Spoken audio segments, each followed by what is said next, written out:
loved his hockey. It was their thing. He was so present in his son's life. They did everything together.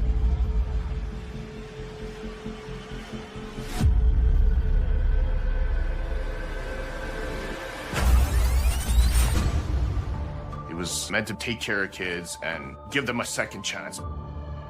Ricardo Hibi is doing everything he can to be a positive influence in these kids' life. He's stabbed 3 times in the chest and he's left for dead. Is there an old score to settle? Is this something from Ricardo's past? We have this murderer out on the streets. Everybody was scared. A lot of the details were just so gruesome. The final moments of Ricardo Hibi's life must have been horrifically terrifying. Ricardo Hibi has a lot to be grateful for this holiday season. He and his fiancée Candace are planning a big wedding in the new year. And he's found success in the real estate business. But growing up in Winnipeg's North End, this happy picture was far from guaranteed. North End Winnipeg is a place that has substance abuse issues related to crime. It's a city that has some real struggles. Ricardo's early years, he had a lot of tumultuous relationships in his life with family or guardians. He kind of had to navigate on his own. We went to the same high school. His energy was so enigmatic, like everybody wanted to be around him. We just met one night and the rest was history. His parents separated when he was young. They both left Winnipeg. He stayed because he didn't want to leave. So he ended up staying with one of his friends. We talked about his childhood. It was very broken. On Ricardo's 16th birthday, an act of kindness changes his life. One of his friends, his mom took him in. She was a single mom raising her own kids, and she was a foster mom as well.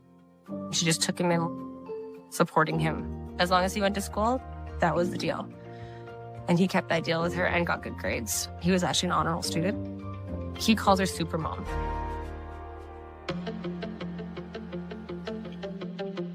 After Ricardo graduates from high school in 2002, he is touched by another act of kindness that changes his life.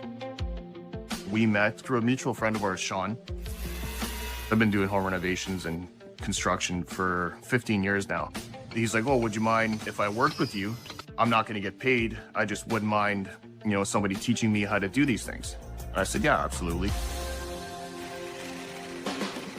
Over the next several years, Ricardo learns Richard's business and eventually becomes his partner.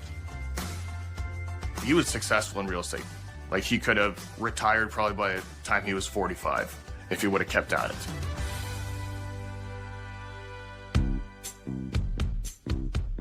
Then, in December 2010, when he's 26 years old, a mutual friend introduces him to Candace Walasha. He was this mean-looking guy, but so friendly and nice. So his laugh and his smile right away. And then we just hit it off there. He said, you're mine. And I said, okay. He ended up signing his name on me that night. And I came home, my mom was like, what the hell is on you? And I was like, oh God.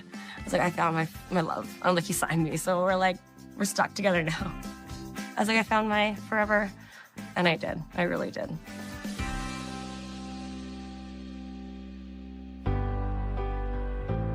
A year and a half later, Candace gives birth to a baby boy. I can't even explain it. Just seeing his eyes, holding Junior, that was his world. Everything was about him. He had to be with him 24/7.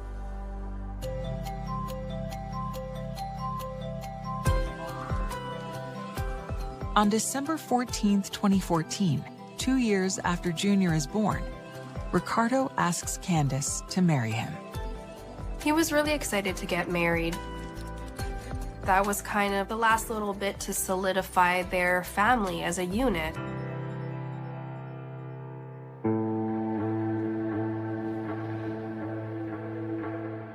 But a chance encounter puts those plans on hold.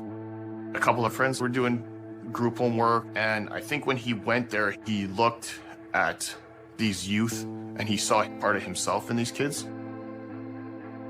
A group home is an environment where multiple people who are vulnerable live together. And it really hits home that these teenagers are just like him, who need stability, who need guidance.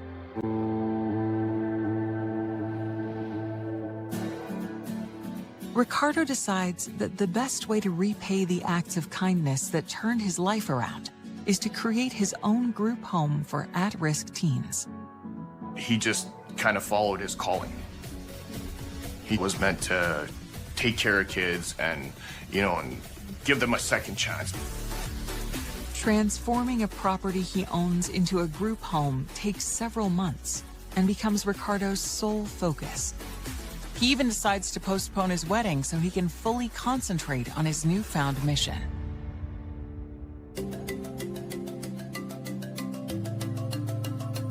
He signed up with an agency, which then certified him. He was approved, and 3 teenagers were placed in his care. He gets to do what he loves, and he gets to keep kids off the street. And the kids loved him. He would take them to the gym. He was adamant on them going to school. He did everything with them. He wanted them to do better. They would laugh, like they would even call him the dad. They looked up to him. It was like home. We'd have supper there with the kids. Our kid was there all the time.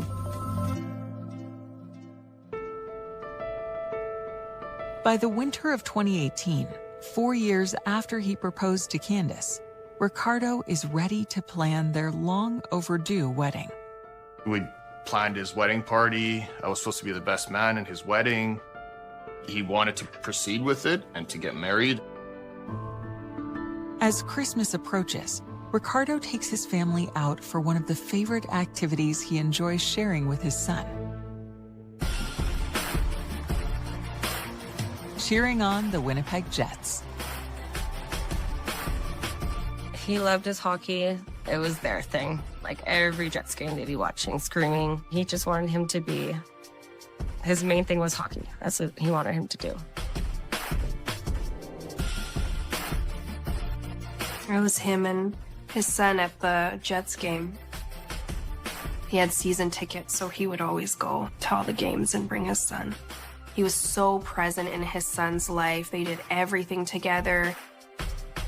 You could just see he's just so happy and laughing.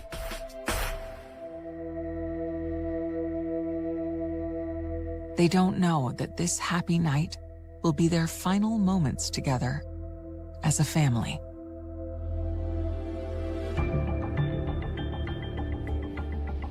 On December 17th, Ricardo agrees to give his former business partner a hand with one of his construction jobs. At lunchtime, he tells Richard he's got to go run an errand. I remember it vividly. Every time we leave for the night, we're not going to see each other till the next day. He would always do like this side fist bump to me. And so the day of, he was saying he has to go home and he's going to get something to eat and he'll meet me back at the house. And I'm like, okay, sounds good.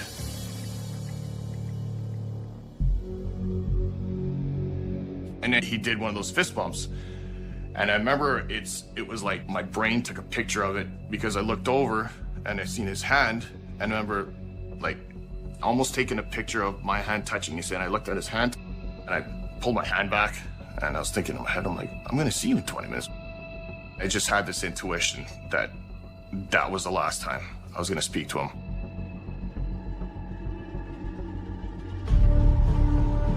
At 2:30 p.m., a call comes into the Winnipeg police reporting a disturbance at Ricardo Hibi's group home. Ricardo Hibi was on the phone with a lawyer at the time. So the lawyer hears the commotion,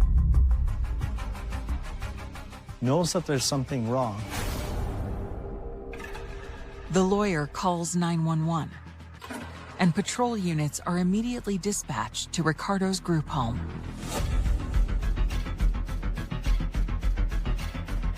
They find Ricardo Hibi on the ground, covered in blood. Detectives try to decipher a clue that could crack the case. Somebody is lying. Somebody knows something about that blood stain on the door. While they grapple with the question of who would want Ricardo Hibi dead. We have the citizens coming together in uproar, thinking, what is going on in our city? What did he do wrong? Nothing. He opened the door. He's trying to defend his home and defend the children in his care. I didn't see real. I lost it because it was like a nightmare.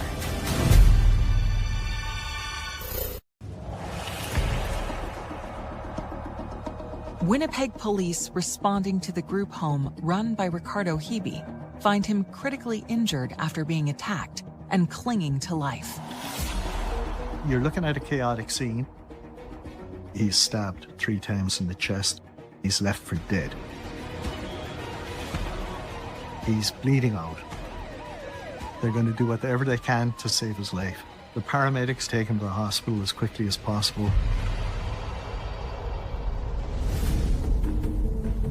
As Ricardo fights for his life, the search for clues about what happened to him immediately gets underway. The forensic unit attend the crime scene and collect all the blood samples. They're going to collect DNA samples from different surfaces. Maybe the offender got cut in a struggle and has blood on the floor. Detectives also launch an urgent search for witnesses. They discover that 2 of the 3 teenage residents of the group home were in the house when Ricardo was attacked. These kids, he said, they were in their rooms at the time when this happened. The investigators have to consider everything and everyone. This attack could have been connected to any one of the 3 boys that live there. As the investigators interview the teens at the crime scene, they have their colleagues back at the police station check into the residents' backgrounds. Investigators ask the gang unit and in the drug unit if there's any open investigations involving the group home or the people who live in the group home. But they find the opposite, that Ricardo Hibi is running a really clean ship and he's doing everything he can to be a positive influence in these kids' life. They actually have a lot of respect for him and they speak very highly of him. The teens also tell the police there's one more resident of the group home who's known to everyone as CH, but they haven't seen him all day. CH was not there at the time. It's imperative that the investigators find CH and interview him as well. Detectives get the addresses of CH's school and work and begin trying to track him down. As they do, word comes that this has just become a homicide case. Ricardo Hibi was pronounced dead at the hospital. Ricardo's fiancée Candace is home when she gets the call that turns her world upside down. Hearing the words that he's dead. I didn't see real. I lost it because it was like a nightmare.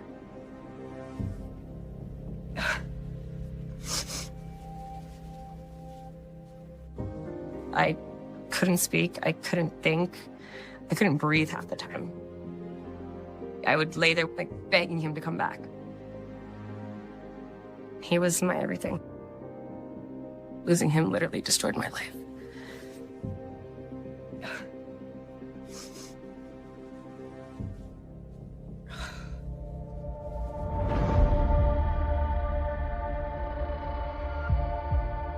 I'll never forget that phone call because all I could hear was Ricardo's dead.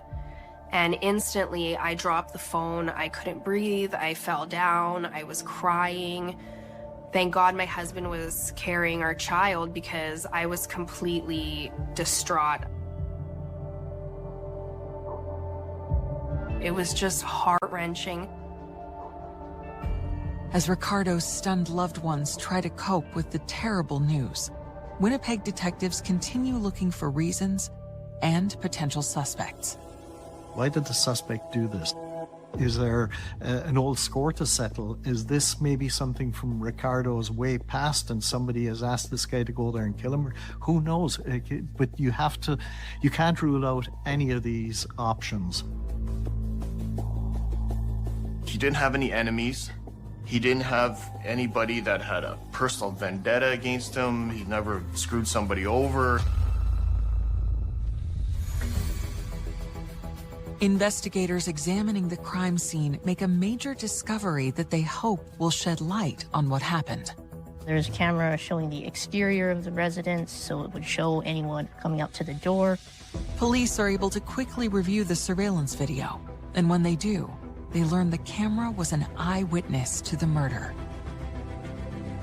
They are able to play back Ricardo Hibi's final moments. The surveillance footage shows a man in a black coat walking up to the group home.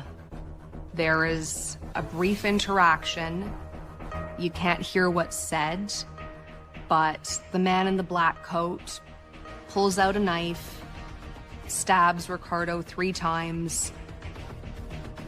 The crime was shocking. Here's a guy who is running a group home for vulnerable children. What did he do wrong? Nothing. He opened the door. He's trying to defend his home and defend the children in his care. And then he gets stabbed. The final moments of Ricardo Hibi's life must have been horrifically terrifying. Despite showing the murder, the footage yields no clues to the identity of Ricardo's killer. Unfortunately, the images are grainy, they're fuzzy, and they're just not good. The exterior camera showed the suspect wearing a black jacket with a fur-trimmed hood. The hood was up.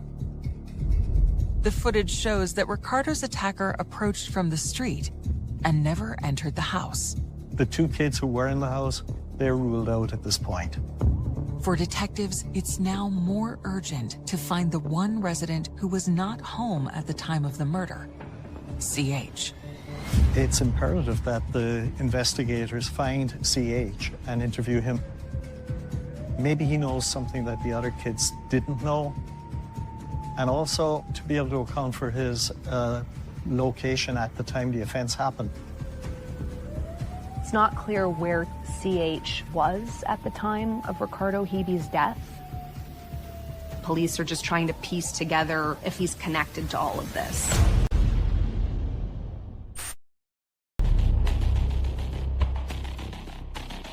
The day after Ricardo Hibi is stabbed to death, detectives are urgently searching for the one resident of Ricardo's group home who cannot be accounted for, a teen known to his friends as CH.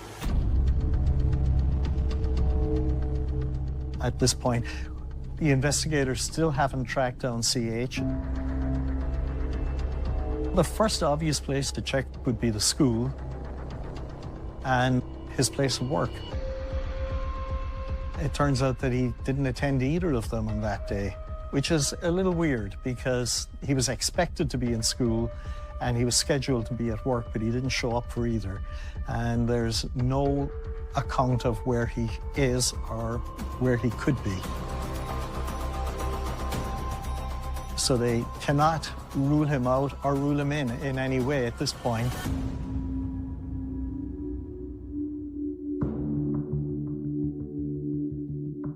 News of Ricardo's murder spreads through Winnipeg, stirring both grief and anger.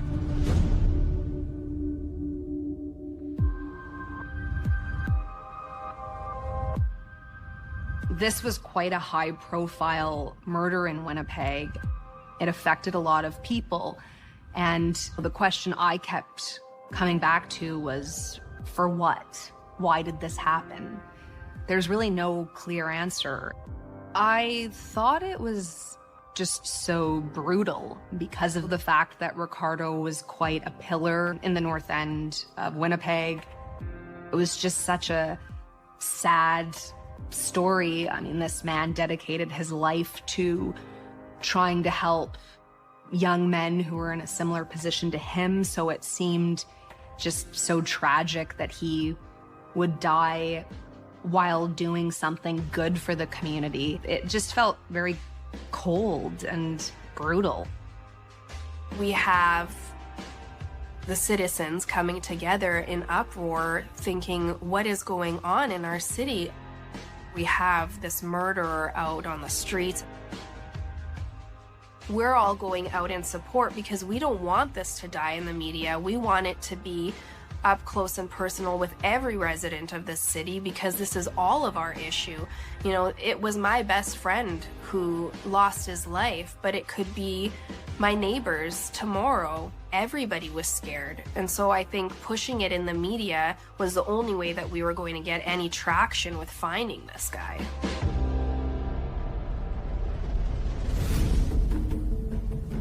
Two days after Ricardo Hibi's murder, as detectives continue to search for CH, police get an unexpected visitor.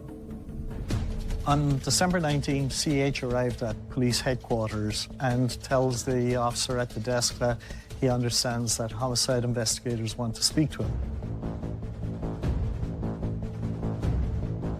He tells police that he doesn't know who would have had reason to attack Ricardo.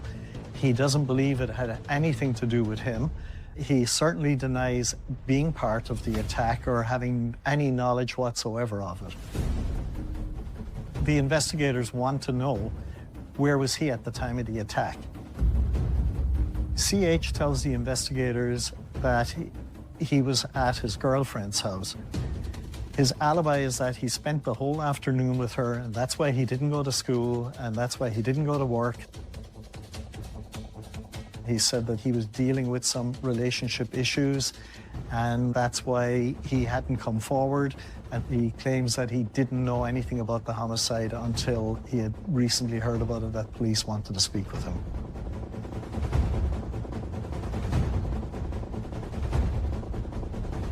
CH says that he was with his girlfriend, Trinity Moore. Police now have to confirm that alibi.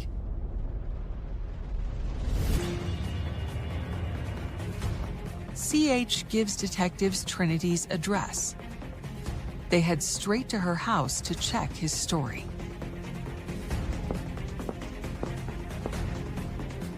When police arrive at Trinity's address, they see that there's a blood stain on her front door. Trinity denies any knowledge of it, and she says that's the first time that she's seen that blood. Trinity consents to police taking samples from the blood that's found on her front door. The blood samples are sent to the police lab for testing as detectives continue their interview with Trinity. They ask if she can confirm CH's alibi, that he was with her on December 17th, the day of the murder. Trinity told the investigators that CH does come over a lot, and he stays over there, and he spends lots of time with her at her home. However, she says that on the day of the homicide, he was not there. In fact, Trinity tells the detectives she hasn't seen CH in days. He's saying that he was there all day. She said, no, he wasn't. So someone's lying. Somebody knows something about that blood stain on the door.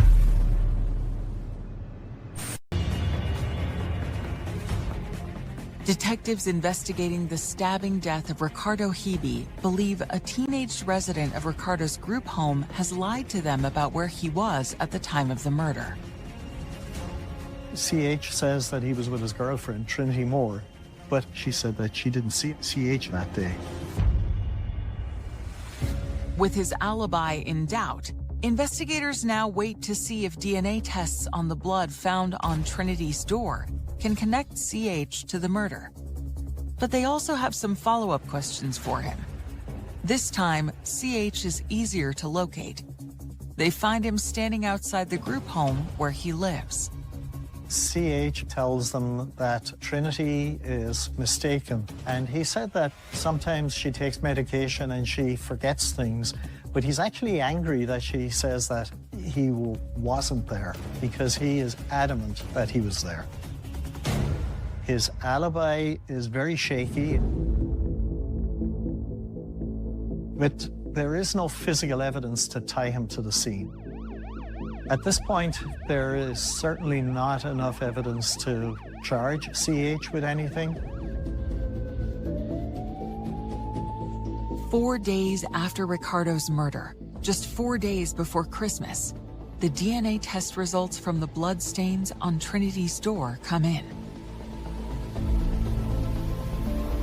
Those bloodstains came back as a match to Ricardo Hibi's DNA.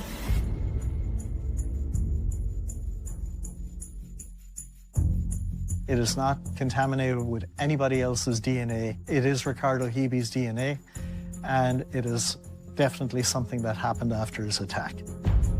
This is a huge break in the case because now there is a direct link from the crime scene to Trinity's front door. So somebody who killed Ricardo went through that front door and deposited Ricardo's blood on the door. The test results convince detectives that Trinity knows more than she's told them about how Ricardo's blood got on her door. They rush back to her home to confront her. And that's when her story about the day of the murder changes. She says that CH was there, that he was actually hiding in the back room. Trinity told the investigators that they have a rocky relationship at this time, and they had a fight. She says her brother, Kane, became aware of the altercation that she had had with CH and was furious. She didn't tell her brother that CH was in the back room, and her brother, Kane, left and he went looking for CH. She actually provided her brother with the address of the group home. And when he came back, he had blood on him, and as he left the blood on the door handle at the front of the house. She says that he shows up, she sees his hands are bloody, and she sees him in possession of a knife, and she observes there's blood on it. Was he looking to find CH and thought he killed CH? Or was he just lashing out at somebody? There's a couple of different possibilities here. The investigators show Trinity the images from the security camera from the front of the house where the attack is captured. She actually tells the investigators that her brother Kane has a jacket like that. Trinity told investigators that she hadn't seen her brother since the day of Ricardo's murder. She lied to police because she didn't want to get her brother in trouble. She was trying to protect her boyfriend as well. With Trinity's statement, CH is cleared of any suspicion. Now the investigation has taken a completely different turn. It looks now like Kane Moore is the #1 suspect. Once he was identified as a suspect, the investigators are going to look at his record. Kane had a history of violence. He had a history of unprovoked attacks. Kane went to Stony Mountain, which is just outside Winnipeg. It's a federal prison. It's for serious and violent offenders. While he's in the penitentiary, he's involved in another serious incident. He's a suspect in another stabbing inside in the penitentiary. Kane was facing charges related to the death of another inmate. Despite the pending charges, investigators learned that in October 2018, 2 months before Ricardo was stabbed to death, Kane Moore was granted parole and released from prison. He's a very dangerous person, but he was not designated a dangerous offender by the courts. He wasn't even supposed to be out on the street. In his parole documents, it stated that he is high risk to reoffend, and somehow he was let out. When I found out, I was furious. How do you allow someone out who killed someone inside? If you can't protect people in there, how are you supposed to protect them out? He's very volatile and he's got a very dangerous background, so it's urgent to find him as soon as possible.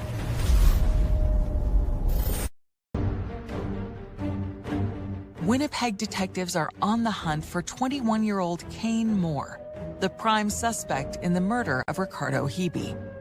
At this point of the investigation, the investigators have to find Kane Moore. It is imperative that they find Kane Moore. Kane's sister, Trinity, tells the detectives that she has not seen or heard from him since December 17th, the day of the murder. Investigators begin tracking down other family members, hoping for a lead to his whereabouts. His family are somewhat cooperative. They say that they haven't seen him in quite some time, but it can only be taken at face value because they could quite easily shelter him. The investigators went to all the known hangouts and the areas where Kane Moore has frequented and is known to frequent. They're not getting the best cooperation in these neighborhoods. Nobody wants to be seen speaking to the investigators. Nobody certainly wants to cooperate with them. And they draw a blank. They're not getting anywhere. Kane Moore's parole has been revoked at this point, so the investigators will get a Canada-wide warrant for Kane Moore. They'd circulate a bulletin with his picture and his description to every officer.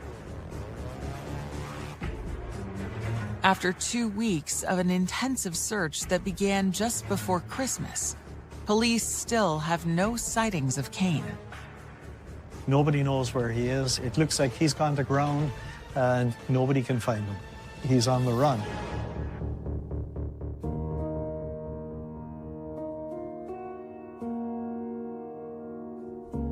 It was a brutal holiday season for Ricardo's friends and family. They're dealing with this awful tragedy, but they also have no answers. There are very few details at this point about where the main suspect in this murder is.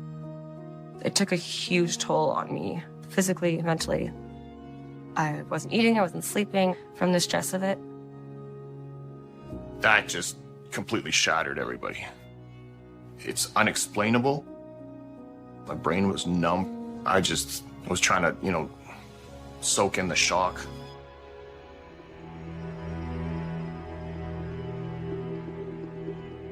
Another week goes by with no progress in the manhunt. Then, on January 6th, 2019, cadets that work with the Winnipeg Police Service came across an individual that was just walking on the street, and they were concerned that he was intoxicated. They approached the individual who provided them with a false name. However, when they detained him for being intoxicated and they searched his pocket, they found identification in the name of Kane Moore with a photograph that matched him.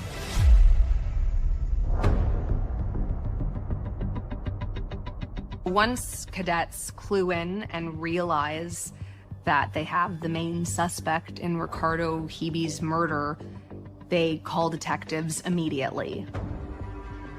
the cadets take Kane into custody and bring him to the station. Kane Moore was arrested wearing a black winter jacket. The man who appeared in the surveillance video taken of Ricardo Hibi's death was also wearing a black jacket. But when detectives show Kane the images from Ricardo Hibi's security camera, he insists it's not him. He doesn't give anything up. Kane Moore clams up, he denies any involvement in the murder, and he asks for a lawyer. Kane Moore never admits to attacking Ricardo Hibi, and he never admits to killing him.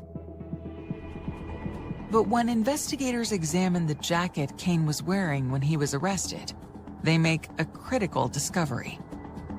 Police found bloodstains inside that jacket. Investigators test the blood that's found in this black jacket, and the DNA matches Ricardo Hibi's DNA. Kane Moore is arrested for the murder of Ricardo Hibi.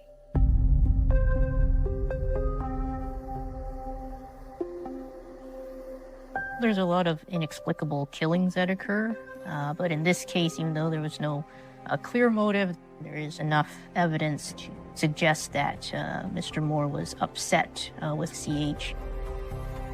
Kane Moore wanted to get into the house to find CH, and Ricardo blocked him. He was protecting the kids in his house and doing what he was supposed to do. And Kane Moore wanted to get in there and lashed out the way he always does, violently.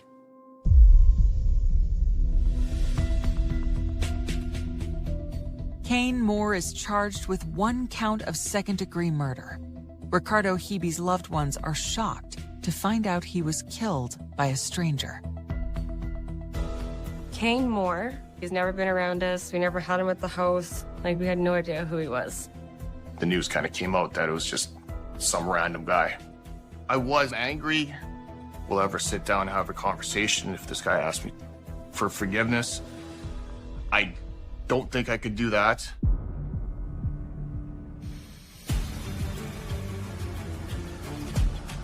Kane Moore's trial begins in September 2020. Prosecutors are confident they have the evidence to convict him of murder. They call their star witness, Trinity Moore, the accused killer's sister, to the stand and ask her about what she saw the day Ricardo was murdered. Trinity Moore gave a sworn statement to police that her brother Kane Moore showed up, that she saw he had bloody hands. Trinity Moore recants her statement when she's called as a witness.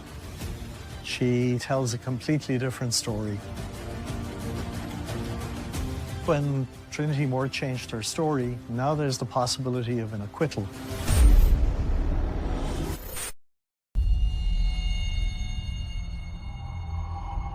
Kane Moore is on trial for the murder of Ricardo Hibi. Prosecutors expect his sister, Trinity, to testify that he came to her home after the murder, covered with blood, and confessed. But her testimony stuns them. When she gets up on the stand, she completely contradicts what she had told investigators. She says that her brother was not involved and never came over. She said that when she spoke to police, she didn't know what she was saying because she was high and drunk at the time.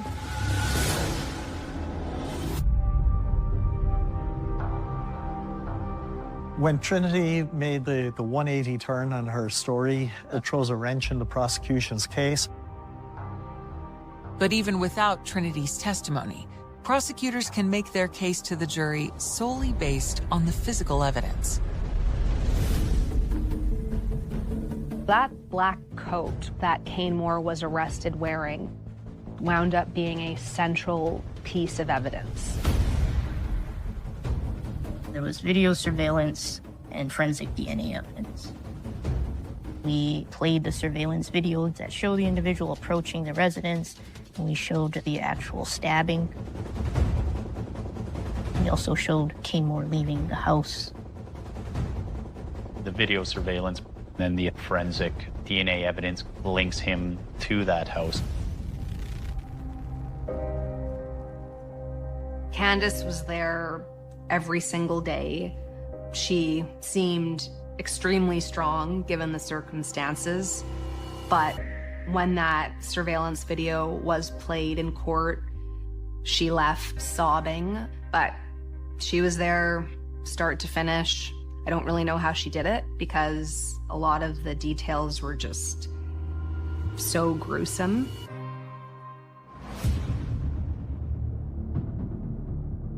The jury deliberates for 6 hours.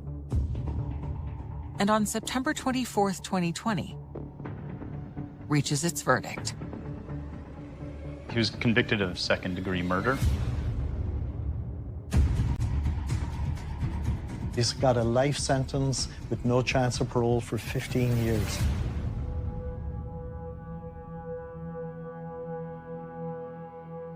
For Ricardo's family and friends, the sentence only adds to their pain. He did not deserve anything less but life in prison with no eligibility for parole. And that's something that is still hurting us because he's still going to be eligible to come out eventually. It's a really sad irony because Kane Moore is the exact type of young man Ricardo Hibi would have wanted to help. So you can't help but wonder if things could have gone differently.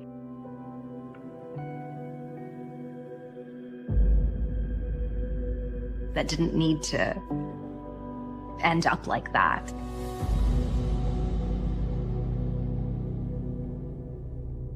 I accepted that there's nothing I could have changed. There's nothing that anybody could have done. It wasn't even supposed to be for him. This shouldn't even happen. He was taken from me. Not having him around, I am very, very lost still.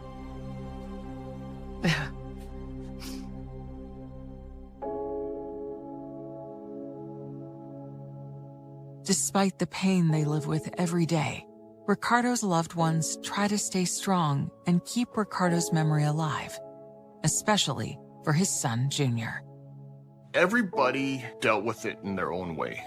I still have a good relationship with his son. I'm godfather to his son.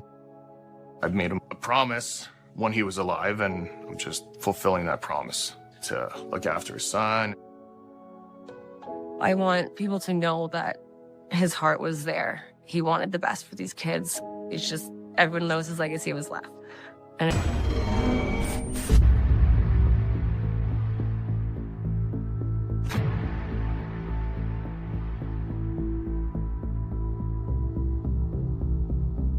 These kids were so innocent. They were Christian kids. They were really made for each other.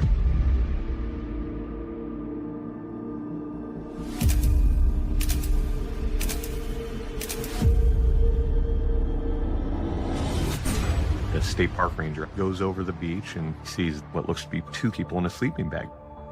It was immediately clear that they were deceased. It didn't appear a murder-suicide, and absolutely nothing was missing. Who did Jason and Lindsay know? Where have they been? Who could they have ran into? Is there anyone that would want them dead? He had frozen animals in his apartment. He was definitely kind of living on the fringes. It was parents' worst nightmare. That doesn't happen to normal people. That happens in stories and movies. Lindsay Cutshall and Jason Allen are beginning one of the most exciting times in their young lives. They're getting married in less than a month and enjoying a beautiful Northern California summer as they count down the days to their wedding. They were unlike anybody I had ever met, and they were very warm to everyone. There was not a mean bone in their body. Jason was super, super friendly, just a very free spirit, did his own thing, had his own style. And Lindsay had the most peaceful personality I've ever met. Lindsay grew up in Fresno, Ohio, in a loving family alongside her older sister, Carrie. What a joy to have that sister for Carrie. She looked just like him, even as a baby. She was just a beautiful child, and she just completed our family. I'm not sure she looked exactly like me. Once when she was doing a harvest party thing, she dressed up to look like me. At the time I had a mustache, and she penciled in a mustache and wore a suit and tie, and I felt very blessed and honored that she would do that. Very sweet kid.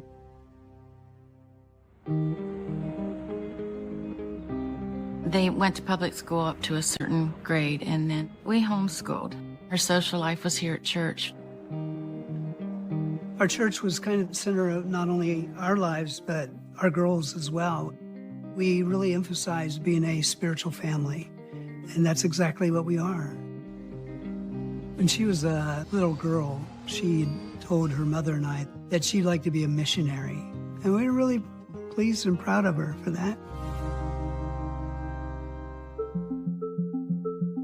After earning her high school diploma, in 2003, Lindsay is accepted to a Christian college in Bradley, West Virginia, 220 miles from her home in Ohio.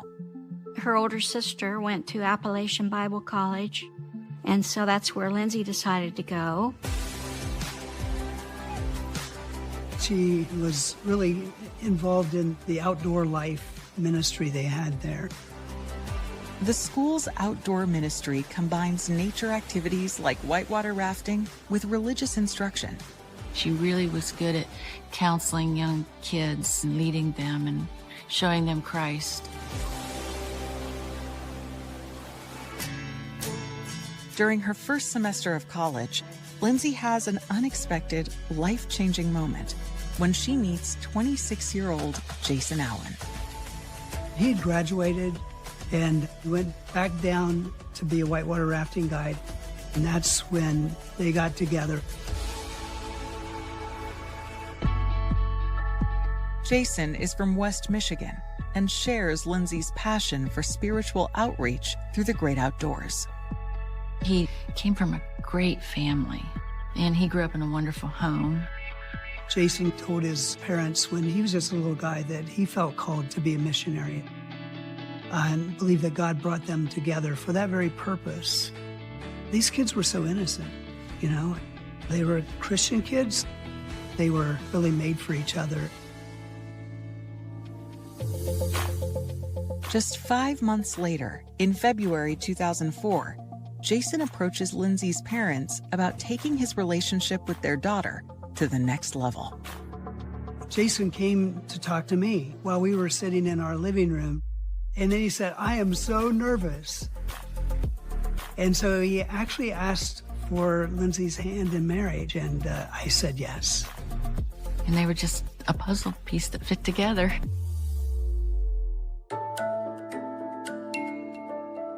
Lindsay and Jason set a wedding date in September. They planned to spend the summer together working as counselors at a Christian adventure camp in Northern California. During the day, they would take the kids whitewater rafting, rock climbing, and long hikes and swims that really challenged the kids. The camp is located in Coloma, California. It's right on the South Fork of the American River. You can literally walk out of your tent and, maybe 200 yards down to the river bank. It's super peaceful and really beautiful.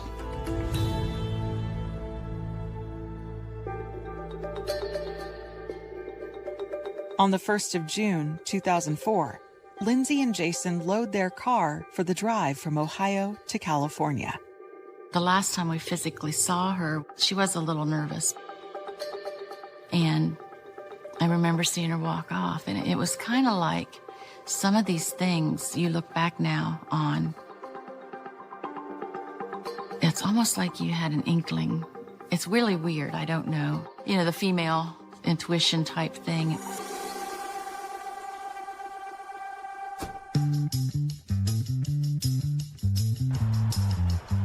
When they arrived at camp, everyone's new, and I just remember seeing Jason and thinking, he's so tall. And Lindsay was pretty short. And so they were a little bit of a funny couple just because of the height difference. Every Sunday, Jason and Lindsay would come out of the camp and find a payphone. She'd call and talk to her mom for a while, and then she'd talk to me.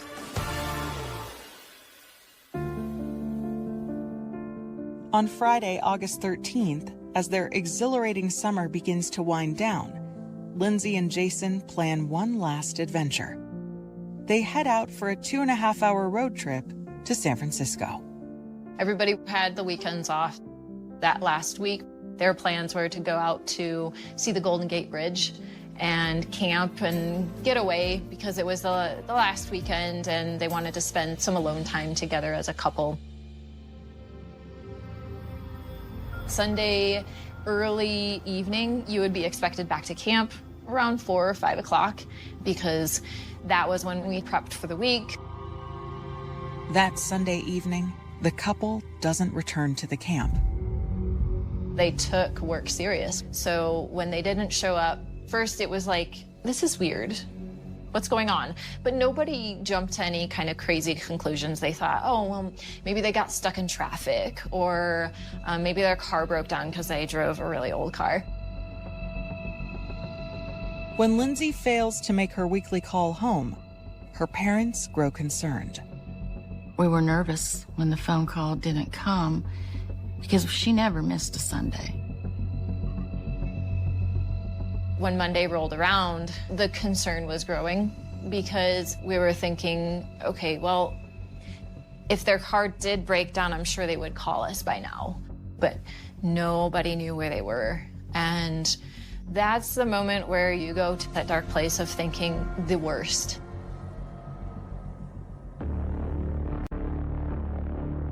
Monday, the camp called and said, do you know where Jason and Lindsay are? We knew immediately something was wrong. The next day, we flew out and then the search began.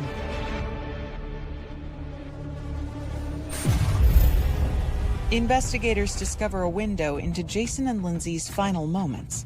Both got big smiles on their face, just enjoying a tourist day out in the city, enjoying life. Gifts from the beach, the pictures, and these writings. And chase a possible killer who stays just out of their reach. He was definitely living on the fringes, alternate lifestyle. He was somewhat savvy with weapons. She had messaged him saying, maybe I should just go turn you in for that 50 grand reward. And why don't you go shoot some more people and try to get away with it?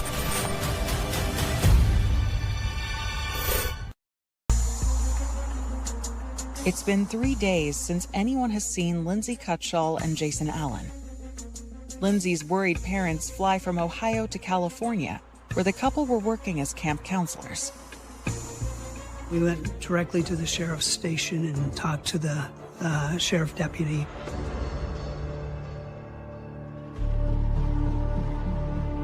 We get missing persons cases all the time, and most of the time it could be anything. It could be something simple. He said, maybe they went and got eloped and got married. I said, no, they wouldn't have done that. They're excited about this wedding.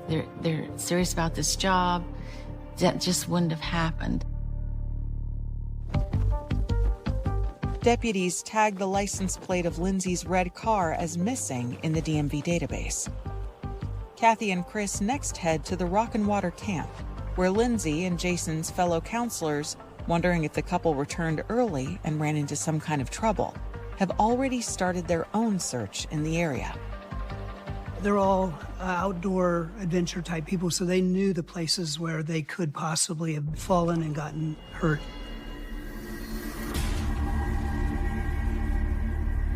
We searched night and day. On Wednesday, August 18th, 5 days after Lindsay and Jason were last seen driving away from the camp, a park ranger is traveling along the coastline in Sonoma County, about 165 miles away. He came upon a red car. It was off the side in a pullout, but they're facing the wrong direction. So this park ranger, he runs the license plate, and it immediately flagged like, hey, this is a missing persons case out of El Dorado County. The car is parked along the highway above Fishhead Beach, a remote, picturesque location near the town of Jenner, 80 miles north of San Francisco. It's just a beautiful place. It becomes steeper and steeper, cliffs, but gorgeous, absolutely gorgeous place. The park ranger hikes down to the beach in search of the missing couple. The state park ranger goes over the beach, and sure enough, he sees what looks to be 2 people in a sleeping bag down there. It was immediately clear that they were deceased. The ranger alerts the sheriff's department, and deputies rush to the scene. More deputies arrive, and they secure the scene. Deputies discover that both young victims were shot once in the head. In backpacks next to the bodies, they find 2 driver's licenses, identifying the victims as Lindsay Cutshall and Jason Allen.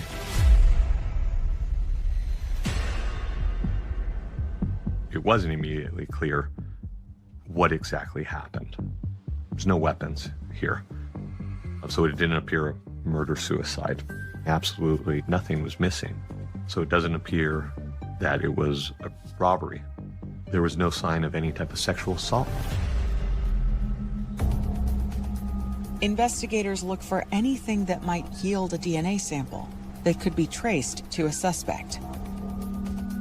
One of the things that was collected was this beer. So we get DNA off that, but we don't know if it's involved or not. They used metal detectors to look for shell casings. They didn't have that at the scene. The killer collected the shell casings off the beach after the murders. So that's just a cold, calculated murder. As the investigators continue to process the crime scene, news of the awful discovery quickly makes its way to the camp and Lindsay's parents. But they're dead.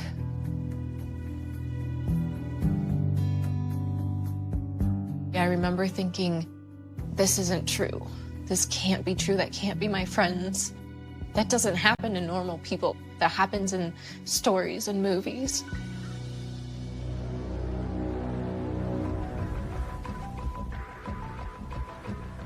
Back at the beach, detectives find a disposable camera in Jason's backpack. Hoping there might be photos containing clues to what happened, they send the film out to be developed. Several hours later, the photos come in. What detectives see deepens the mystery of Lindsay and Jason's final moments. Nothing in the pictures indicates that they were in trouble or feared for their lives.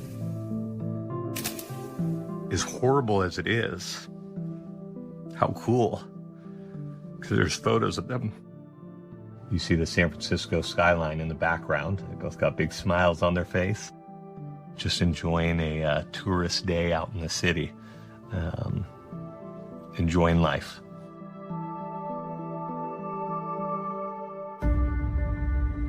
Detectives soon arrive at the camp to meet with Lindsay's parents and offer what comfort they can. It was really hard to fathom why in the world anybody would kill them. But some of the greatest detectives in the world from Sonoma County came to us. And we trusted them. The investigators give Lindsay's parents the photos from the camera they found with Lindsay and Jason. Gifts from the beach, the pictures, and these writings. There's a lot of gratitude when we see these pictures. Lindsay wrote in the registry, "The sun is going down in the horizon, and all I see are the beams shining on the cliff face, and I know that God is awesome. I look around and I see his creation all around me." How precious is that? With no clues gleaned from the couple's photos and no ballistics evidence recovered from the beach, investigators know they face an uphill battle to determine what led to this double murder. Early on, it became clear these were awesome people. Had no enemies, no beef with anyone. There was no one that would want to hurt them. There was no comforting information as to who did this, why did they do it, what was their motive, because it was so bizarre. They were beautiful people that didn't have enemies. So we were left to latch on to whatever our brains could come up with. And most of that stuff wasn't very good.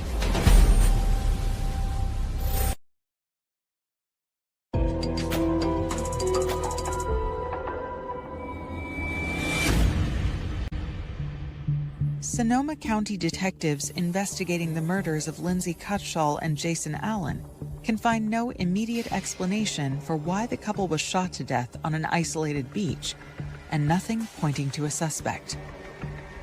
It's who did it?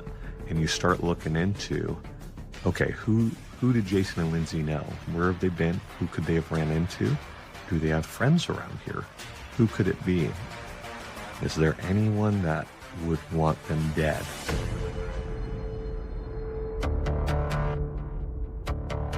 Investigators hope to create a timeline of Lindsay and Jason's movements after they left the camp on August 13th, knowing that retracing the couple's steps might lead them to the answers they need. At the time, tracking people was so more difficult back then than it is now. Jason and Lindsay didn't have cell phones. They had to check ATM, credit cards. Where did they go? Where did they stop? A charge receipt informs detectives that the couple arrived at their first stop on the morning of Saturday, August 14th. We know that they were in San Francisco, that they did a little bit of shopping. They used their credit card there and got a couple of small items. They'd bought 2 tiny bottles of Tabasco on Fisherman's Wharf.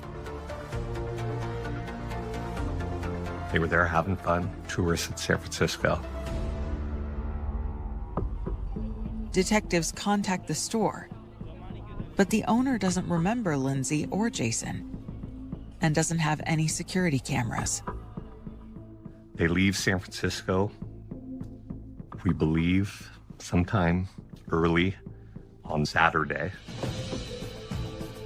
Another charge receipt from later that afternoon shows that after leaving the city, Jason and Lindsay traveled around 60 miles north. We know that they went to Bodega, which is a small town very near the coast. We believe they stopped at a surf shop. Detectives contact the surf shop owner. He tells them he does remember Lindsay and Jason. By his account, they were inquiring kind of where to stay. They had asked, where would be a good place for us to, spend the night and do some camping. And they were just, I think, generally steered toward the coast.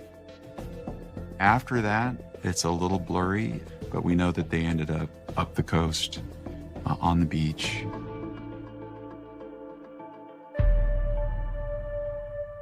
As police try to put the pieces of Lindsay and Jason's journey together, word of the murders hits the media. My husband and I had the news on, and all of a sudden it came on the TV, picture of Lindsay and Jason, and it was terrible, really. Really was very difficult. A lot of people were troubled by this murder because they felt like it could happen to them. It could happen to their family. It could happen to anybody who's visiting, spending the night out at the coast. It had a big impact on the community. People were really unnerved and frightened and just kind of generally freaked out that this had happened. Some people bought guns or borrowed guns from neighbors. There was a community meeting. The whole room was sort of pressure-filled. The sheriff's office had no suspects. We had a lot of news coverage following the murders. Ultimately, they got over 1,000 tips and calls.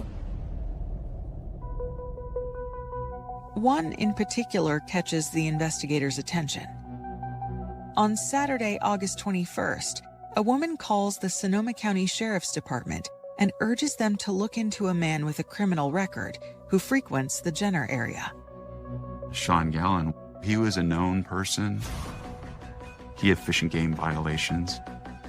One of his girlfriends, she came forward and said, hey, he's not right. He's doing weird things. He's a kind of self-styled survivalist. He killed animals without a license. He used drugs heavily.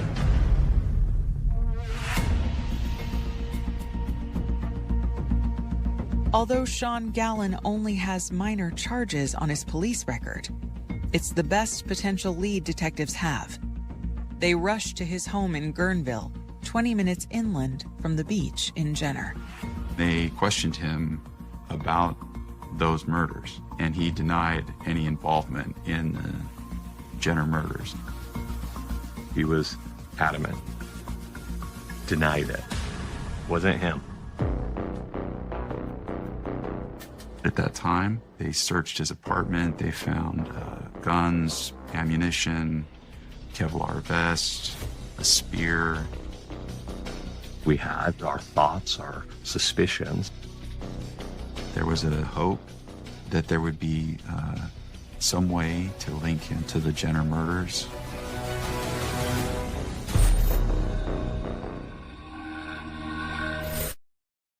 Allen. A tip leads police to a possible suspect, Sean Gallen. A search of his home turns up guns and several strange items. He had frozen animals in his apartment. He was definitely kind of living on the fringes, alternate lifestyle. He was somewhat savvy with weapons, and he was, I would say it's fair to say, a bit antisocial.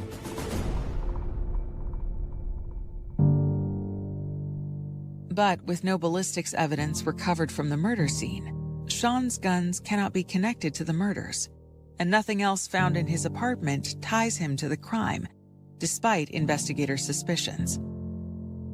The case is back to square one. Devastating news for Lindsay's parents, who have remained in California seeking answers. I think we kind of expected an arrest. We were there a couple weeks, and then when we came home, we had their memorial service to get ready for Ace and brought it over to her memorial service, and it was really special, very special. 8 weeks after the murders, California authorities, desperate for new leads, offer a $50,000 reward for any information on Lindsay and Jason's deaths. It appears to reignite the case. We got so many tips on this case to the point where there was a room, binders full, whole wall full of it. And these are hundreds of people coming forward saying they saw them. Whether they did or not, you could never confirm. The tips range from suggestions that the couple stumbled onto a drug smuggling ring to them being victims of the notorious Zodiac killer. Detectives follow up on every one, but they all come up empty. It's tough because it could be anything. People lie, people see things differently. You never know what you're getting, but you still have to look into every single one because you never know which one's going to be the tip that has some validity to it. Weeks, then months, then years go by with no new developments. And yet, detectives refuse to file the case away as unsolvable. You want to work a case involving young kids like Jason and Lindsay, who were still in touch with their parents. You want to bring them some closure, any closure. You want them to have some answers. So it was something that kind of consumes you. Even though it could sometimes be referred to as a cold case, it was never a cold case. There was always a detective assigned to this case. We probably went out yearly to talk to the detectives, and they always gave us hope, and they always told us we'd find that person. We really grew to love the detectives and appreciate them, and just saw their passion and their desire to find the killer. I admired Kathy and Chris so much because they didn't obsess about it. I'm sure at times when they were alone that they wondered, you know, would this ever be solved?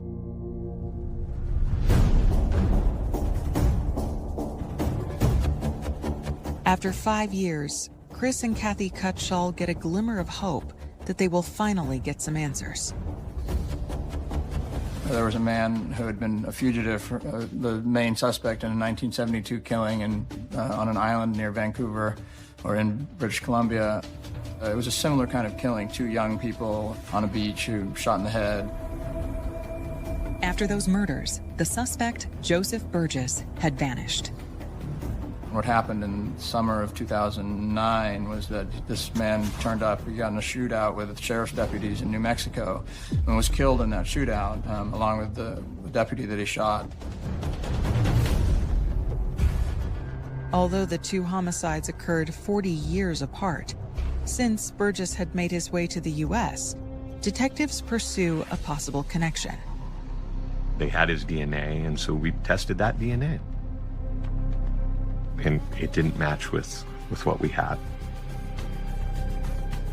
That was a really frustrating a moment for everybody involved who thought that perhaps they had gotten to the bottom of it.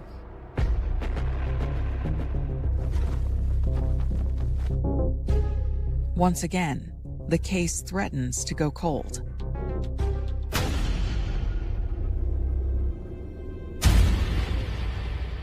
Then, on Friday, March 24th, 2017, 13 years after Lindsay and Jason were murdered, a 911 call comes into the Sonoma County Sheriff's Office, reporting a shooting. And it changes everything. And I remember getting that call and just going, oh my gosh, this is it. This is what we've been waiting for.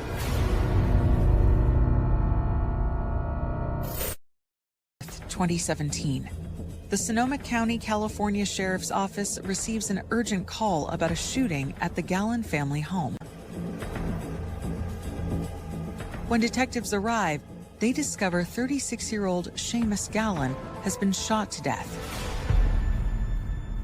The suspected killer is his brother Sean. What occurred is Sean was at home. His mom was home. Seamus was home as well. Sean was angry at his brother, Seamus, for whatever reason. I don't think we'll ever truly know. He kept a rifle at the time in his vehicle, and he brought it upstairs and pulled the trigger, let out a volley of shots, hitting Seamus. The suspect's name has a familiar ring to investigators. Sean Gallon was the first suspect in the murders of Lindsay Cutshall and Jason Allen 13 years earlier. Despite their suspicions, investigators could not find any evidence tying him to those murders. But there's plenty of evidence against him in this case. There wasn't any good reason for it. And the day that he shot Seamus was just a normal day. Words were exchanged, and that was just all it took. Just an argument. He shot him point blank, and then he fled.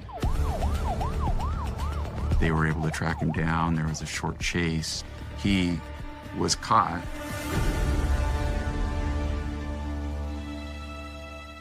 In my first interview with Sean, when he had killed Seamus, he confessed. It was clear. He described how he did it. It was a fully functional AR-15 style rifle. And he says he put it in full auto and pulled the trigger. I believe it was probably like 7 shots, the initial volley. The rifle stopped after that initial volley of shots. So he said he cleared it and then aimed at Seamus's neck and executed him right there. Once I got that out of Sean, then it was time to switch gears. Now, Detective Horstman has the perfect opportunity to confront him about the 13-year-old murder. So I asked him about the Jenner murders, and he denied it. He said it wasn't him. And I asked him, are you willing to take a polygraph? You know, clear your name. If this isn't you, this is the time. And he agreed to it. I remember when the detective was done with it, he met with me and the other detectives in our unit. And he said, "This is your guy." He had no doubt in his mind that Sean was lying, and it was him. It's a stunning development, but polygraphs are not admissible as evidence in California courts. Sean's DNA does not match what was found at the beach, so the investigators know they need to find concrete evidence to prove his guilt. We started brainstorming what we were going to do, and with the new crime, we could then write search warrants. One of the search warrants was for Facebook, and we delved into all that information going back years, private messages, group messages. When detectives examine Sean's social media, they discover a trove of disturbing posts. Sean Gallen had occult images on social media, posts on Satanism, that kind of thing. They also uncover a private message with disturbing implications. One of the private messages that we located was from one of his exes, and she had messaged him, maybe I should just go turn you in for that 50 grand reward, and why don't you go shoot some more people and try to get away with it.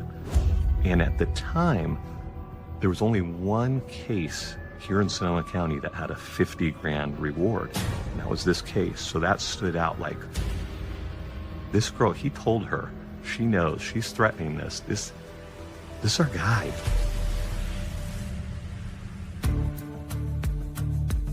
Detectives immediately track down Sean's ex-girlfriend, but 13 years after the murders, she's a long way from California. She was now in England. And I said, if we can get to England and talk with her, maybe we can get her on our side and see if she'll help us. Less than 24 hours later, Detective Horseman is on a transatlantic flight. We get to England and to the hotel room, and I'm going through my phone, and I see I got a voicemail. I hit play, and it's somebody from the Sonoma County Jail, one of the correctional deputies there, saying, hey, Sean Gallen just passed us a note saying he's ready to confess to 2 murders. It would have taken us too long to get back from London, so I wasn't there for the interview. It was one of those things you can't wait. Somebody's ready to confess. You don't want him to get cold feet. There was something inside him that tormented him, and he knew he had to finally be out with it. In a small room inside the Sonoma County Sheriff's Office, Sean Gallen begins giving investigators a detailed account of Lindsay and Jason's final moments and what he did to them on Fishhead Beach on August 14th, 2004. He was looking for wild boar to hunt when he sees these people. For whatever reason, he didn't like these 2 people camping on the beach, or maybe he thought of it as his beach. I don't know. But what he did say was that he had made a decision that he was going to kill them. And he said that he had to force himself to kill them. He had been hearing voices that were torturing him, that were tormenting him. He finds sleeping on the beach what ends up being Jason and Lindsay.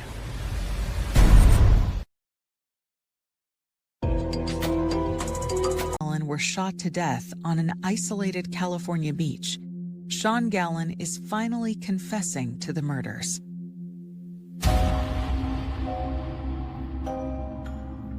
He said he approached them from the south. He's walking on the soft sand, so they had no idea he was there. He said that he had shot Jason first, and that Lindsay had woken up, very briefly and made a sound of some sort, and then he had shot her and killed her.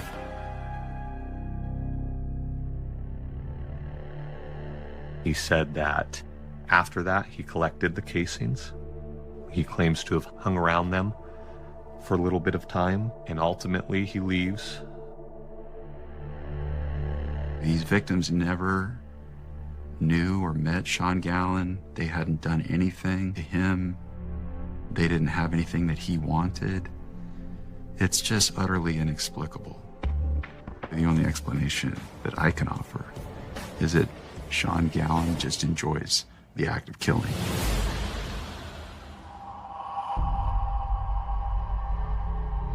My take on it is that once he realized that he was completely busted for the murder of his brother, he understood that he was done. He was going to prison probably for life.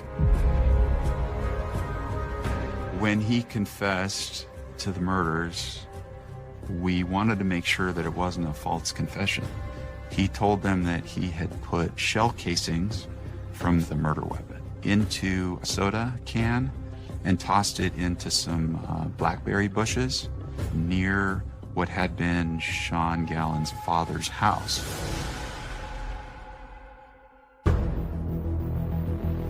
Investigators head to the location, hoping the evidence still exists there.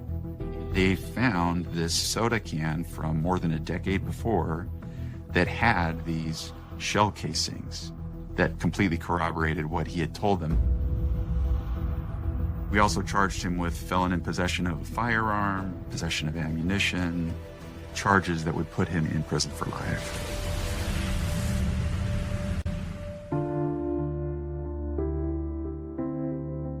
When he was arrested, all these things come flooding back and all these memories. It was a relief that everybody had been waiting for years, but also a shock. It's a really long time to have anyone not know why they died or what they died from. I think the hardest part was that it was a mindless crime, that it didn't have a reason, that it ended two people's lives who were phenomenal. Finally, we knew it would happen. We were happy. We were sorry that another person had to be killed for this, but it was like, well, here it is. It all came together. Ultimately, Sean did plead guilty to the murders of Jason and Lindsay. He was sentenced to 3 consecutive life terms plus 94 years on top of that. He will serve the rest of his life in prison.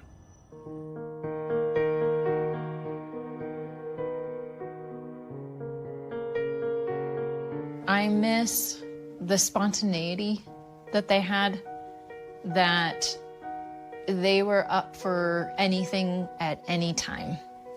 Always excited about life. We were very good friends, and I miss that. She had the best hugs. I miss her smile. She had a great smile, great outlook on life. Both Jason and Lindsay, they could teach me so much. Knowing how happy they were is comforting, very comforting. And knowing that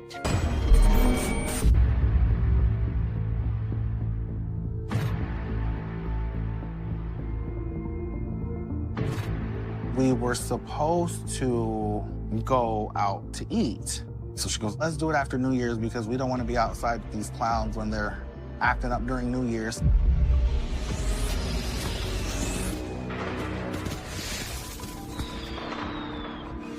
We can see this person go to Jamie's apartment and then is seen again exiting. His sweatshirt was blood-soaked.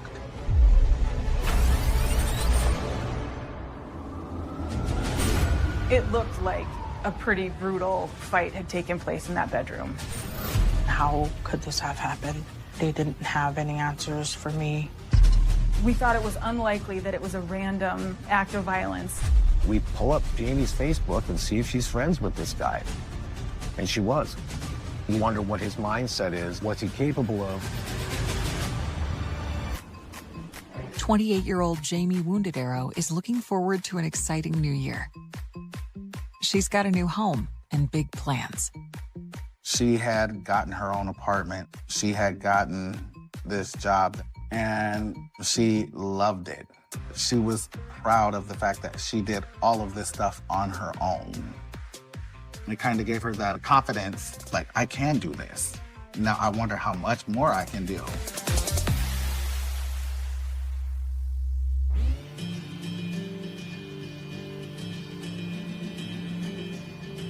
Born on the Pine Ridge Reservation in South Dakota and a member of the Oglala Lakota tribe, Jamie is the youngest of 8 children. When Jamie was born, there was a lot of us in the family, always trying to hold Jamie, always trying to be with Jamie. She was a complete mama's girl. She loved her mom. That bond that Jamie and my mom had together was unbreakable. Jamie has always been proud of her Native American heritage, and it is a central part of her identity. Being Oglala Lakota was like everything for her. There was like a sense of freedom, and I saw that from her. And there's another part of Jamie's identity that she's proud of. Though her assigned sex at birth was male, she has always identified as female. Jamie started to know that she was transgender and never hid that from day one. Especially how she would dress, the makeup, the way she carried herself, and into the schools, none of that was hidden. My mom would help Jamie and they would get through things together. My mom was always there for Jamie. In some Native American cultures, the term used to describe a transgender person is two-spirited. It's pretty much used everywhere now as the Native American community. If you're LGBT, this is what you are. It's just something that we're born with. This is how we walk. We walk both worlds.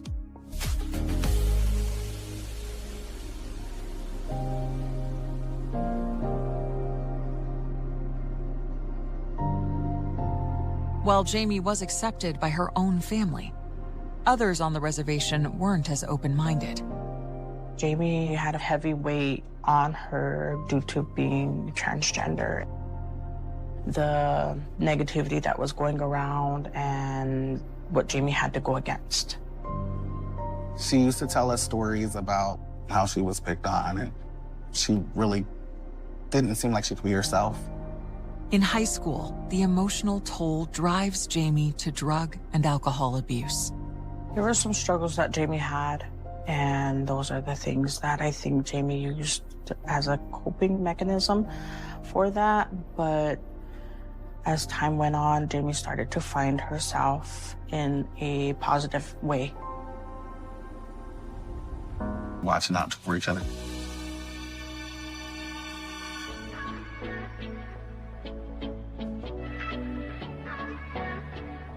Now in 2016, Jamie has hit the 2-year mark of sobriety and feels she is finally in control of her future.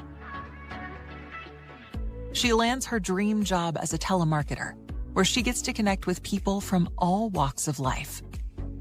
She had gotten this job that it was 5-star call center here. She loved it. And she actually sat and told me, she goes, "Sister, I feel like I'm good. I finally feel like I'm good now, in a good place." On New Year's Eve 2016, Jamie opts for a quiet night at home after picking up some takeout. Jamie and I spoke over the phone. We were supposed to go out to eat. So she goes, "All right, well, let's do it after New Year's because we don't want to be outside with these clowns when they're acting up during New Year." And I said, "Okay, yeah, we'll do it." At 8:30 p.m., she settles in for the evening. Jamie had posted a meme of Marge Simpson laid out in a bed, obviously sleeping. And Jamie posted it in a joking kind of way, indicating that although she knew most of her friends would be out partying that night, she had no intention of doing so. and Jamie's sending out some text messages to family and friends that said, Happy New Year. Her loved ones don't know it is the final time they will ever hear from her. As the new year begins, Jamie grows uncharacteristically quiet. No calls, no emails, no texts, no online posts.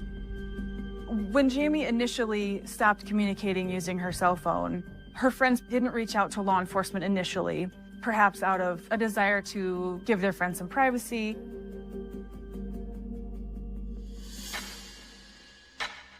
On January 6th, Sioux Falls police respond to a call for a wellness check at an apartment near the city center. The apartment manager called law enforcement after she had received some type of complaint from a tenant. I was at home in bed, got a call. A young lady was walking down the hallway and she could smell something. When patrol officers arrive, they knock on the door of the apartment that seems to be the source of the odor. The landlord provides them with the tenant's name, Jamie Wounded Arrow. There's no answer, so they force their way in.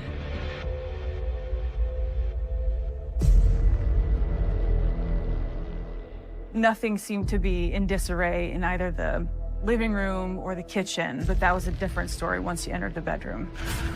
You immediately noticed blood all over the walls, on the ceilings.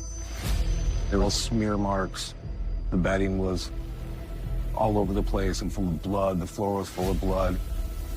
It looked like a pretty brutal fight had taken place in that bedroom. Given the condition of the scene, the patrol officers call in the homicide squad. Detectives quickly arrive and continue searching through the apartment. The closet doors were the type that slide back and forth, and they had been broken off with the hinges. In the closet was Jamie. On her back, she'd been secreted in that closet. Her shirt was pulled up, and I could see what appeared to me to be stab wounds to her chest. Jamie's body's obviously in a state of decomposition. What's going through my head is that we are way behind. Everyone talks about the first 48. We're way beyond that. We're way past 4 or 5 days. We have homicides that are pretty much cut and dry, but it was apparent to me that this would be a whodunit. Investigators follow a dark trail of clues left by a killer. The knife was found in the bedroom. There was blood on it. Our coroner had no problem saying that he believed that that was the murder weapon. When you're looking at video and you see someone enter, and when he exits, he's blood-soaked, you start to key in on that. And find themselves in a race against the clock. Anytime you have, especially a homicide suspect who's on the run, who's also on the run from parole, you still wonder what his mindset is. Is this an isolated incident? What's he capable of?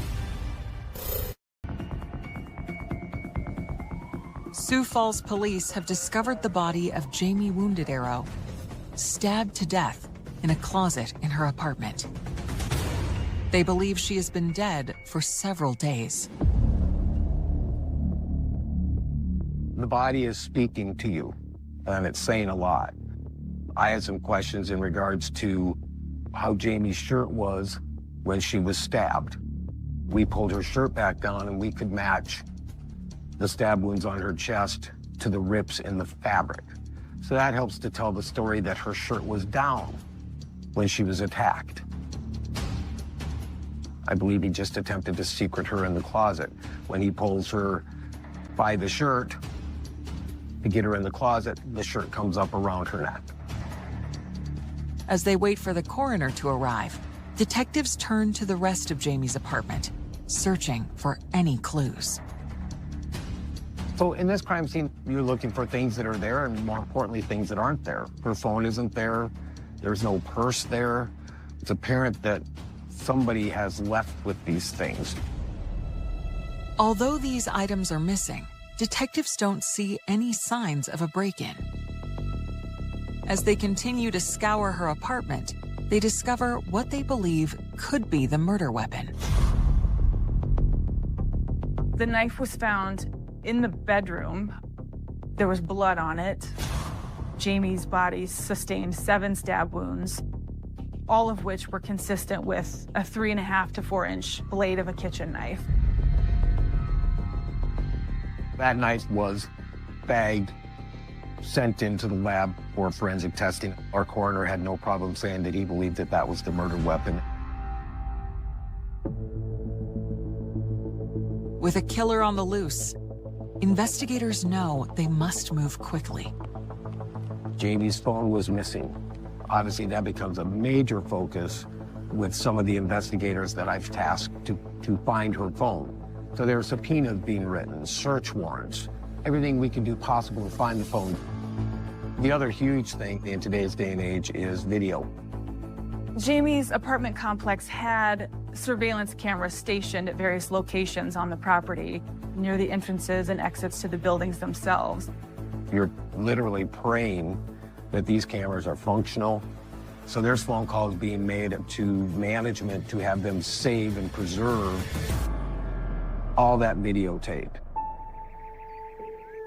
While they wait to get the video, detectives are faced with the difficult task of contacting Jamie's family. When I had gotten that call, I just asked why. Why has this happened? And how could this have happened?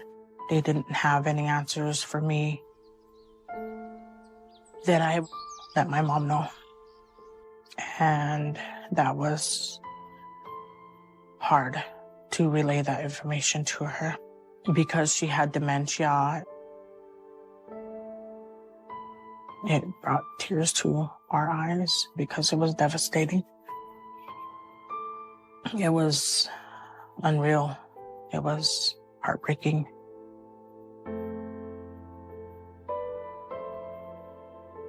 When I got the news, it was a big shock, a huge shock for us. How did this happen?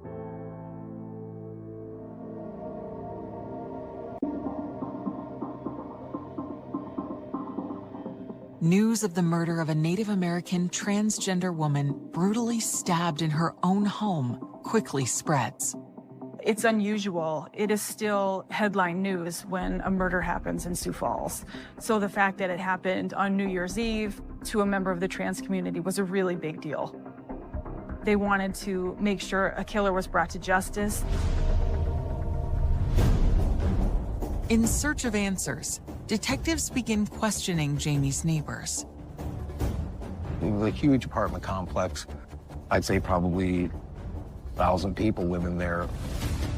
It seemed to be a place where people kept to themselves, people minded their own business, and so it wouldn't be unusual for a tenant to not be seen by his or her neighbors for a number of days. But you can't discount someone in the building having knowledge and potentially being involved.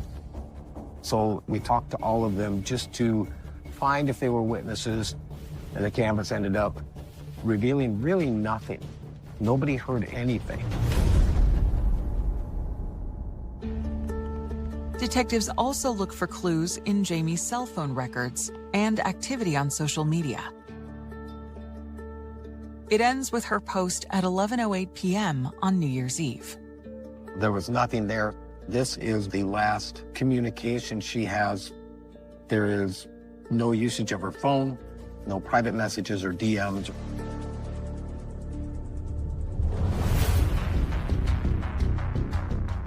Meanwhile, investigators get the answer they are hoping for regarding the apartment complex's security cameras. They were working, and the video is available. Detectives immediately retrieve the video, and they start to pick it apart. It's a situation where you're waiting with bated breath to see, is our perpetrator going to show himself to us?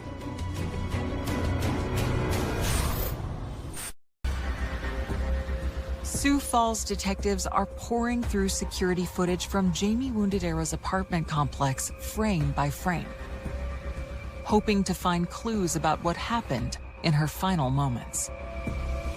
You have to watch every second of it because you don't know what's going to be missed.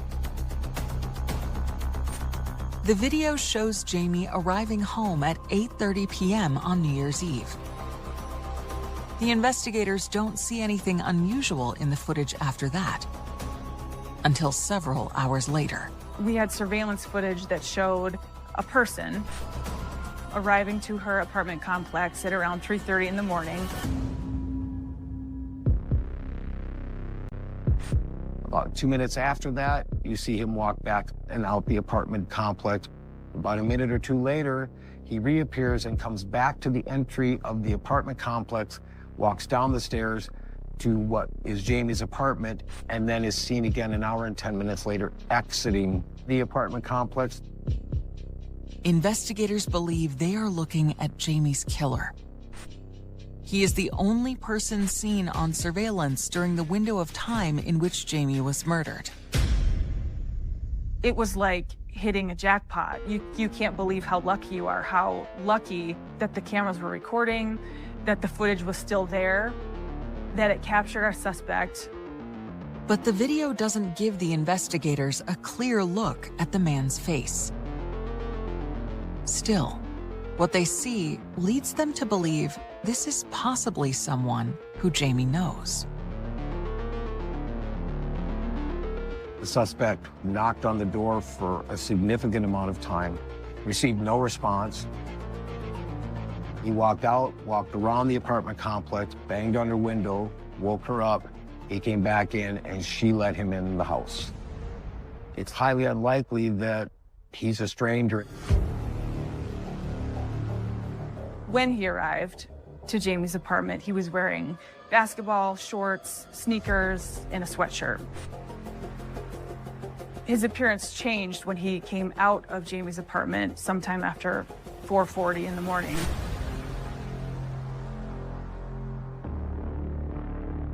What they see next convinces detectives they are indeed looking at Jamie's killer.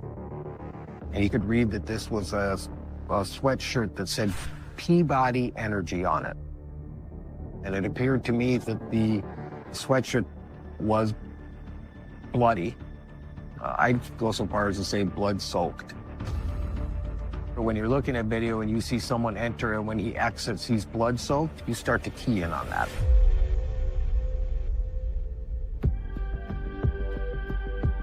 Then we see him walk over to a hill with kind of a grove of trees, and he starts throwing things into this little ravine, and then he disappears from view. Officers rush to the ravine behind the apartment complex and begin searching the area. We found Jamie's clutch purse with Jamie's ID and Social Security card in it, and a debit card. There was no money in it. We don't know if he had taken money out of it, but he certainly had not taken the debit card out of it.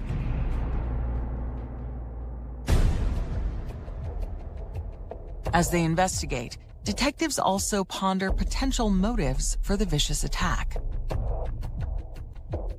In my mind, there was some motive besides robbery. We thought it was unlikely that it was a random act of violence, given that we had seen the perpetrator's behavior on the surveillance footage, and he appeared to know his victim. Investigators wondered whether Jamie's status as a trans female was a motive here. It certainly could have been, so we had to look at it as if it was potentially a hate crime. I remember on the news they kept saying, she's now the second or third transgender woman in the United States to be killed on New Year's. It was a shock.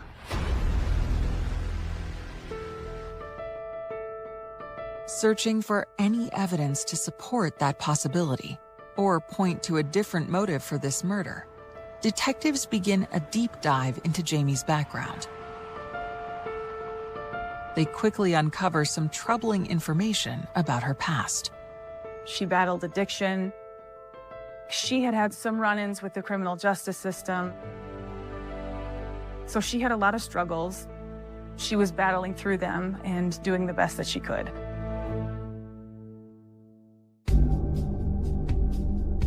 The investigators learned that Jamie's struggles included a conviction for drug possession. As a result, the court had ordered her into a treatment program. She had been to the Arch, which is a halfway house in Sioux Falls. A halfway house means you're coming out of incarceration and they're trying to blend you back into society.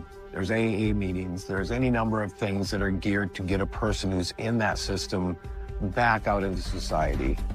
But I knew from our investigation that while she was at the Arch, she came into contact with many felons. We know that sometimes people who are in treatment use the connections they make at those facilities for good, as we believe Jamie did. We also know people often use those connections for bad. There were a number of red flags raised.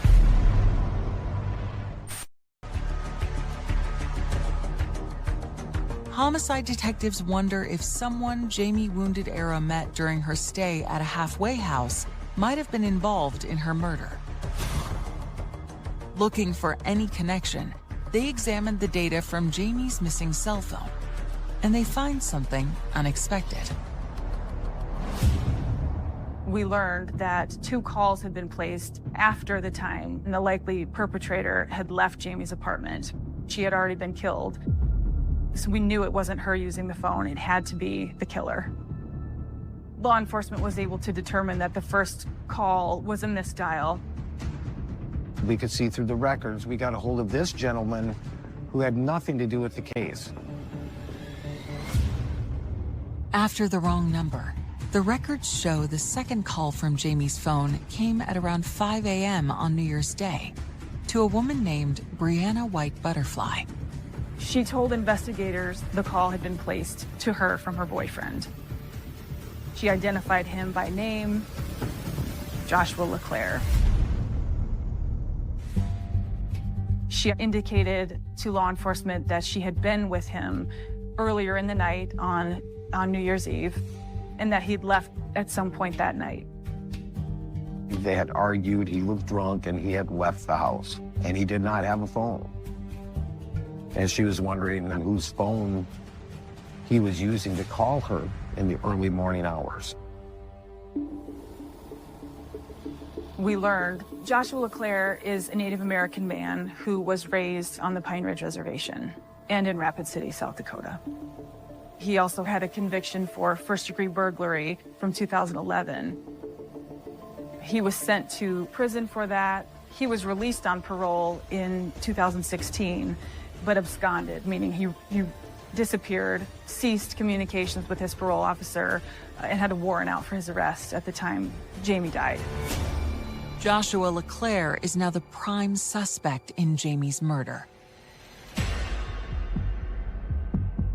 And as detectives dig further into his past, they find a clear connection between him and Jamie. Joshua and Jamie knew each other. We know they had contact together at the Arch in Sioux Falls when both of them were going through treatment. There's obviously a connection there. So we pull up Jamie's Facebook and see if she's friends with this guy. And she was. We know that they had some communications, though we're not sure of the extent of their relationship and what it all entailed. Investigators hope Jamie's family can fill in some blanks about the relationship. It started out as far as Jamie helping with money, with $20 here and $20 here. And I don't know if there was a relationship there or what, but it had started because he was there also at the Arch. While Joshua LeClaire does seem to resemble the man in the security video, the footage is grainy, and detectives have no physical evidence linking him to the murder, or a motive for him to have killed someone who appears to be a friend. There was no evidence to show that Josh held any ill will towards her. None of this makes sense.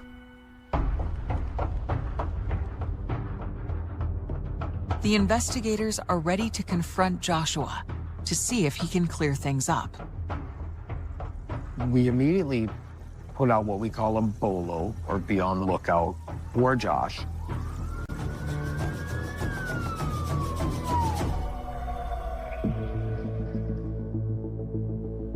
As they search for him, detectives also track down his friends and press them for leads on his whereabouts. Law enforcement started with Joshua's immediate circle, his girlfriend, friends who knew him, perhaps friends who had spent time with him in the days leading up to Jamie's murder. That led them to one of Joshua's friends who had spent time with him on New Year's Eve. The friend, Roscoe Poorbear, has an unexpected and stunning story to tell. Roscoe Poorbear told law enforcement he had in fact been with Joshua on the early morning hours of New Year's Day. Roscoe noticed that Joshua was wearing a bloody sweatshirt and saw Joshua throw the sweatshirt into a dumpster at a construction site.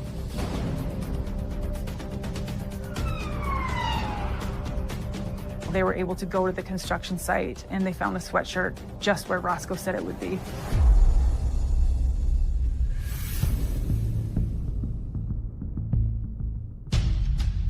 The bloody sweatshirt appears to be the same one worn by the man in the surveillance video from Jamie's apartment complex. To be able to see the logo of that sweatshirt on the camera, to find that sweatshirt in a dumpster when a witness had said, this is where Joshua Clare threw this sweatshirt. That was a very important part of the case, to see that.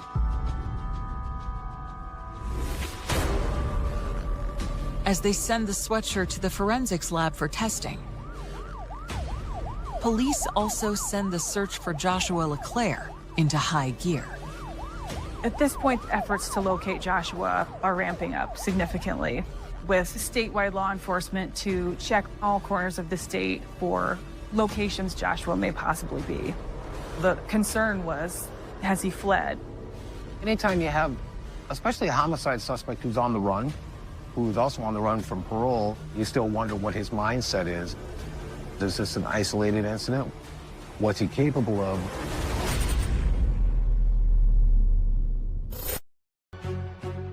A search is underway in South Dakota for Joshua LeClaire, the prime suspect in the murder of Jamie Wounded Arrow.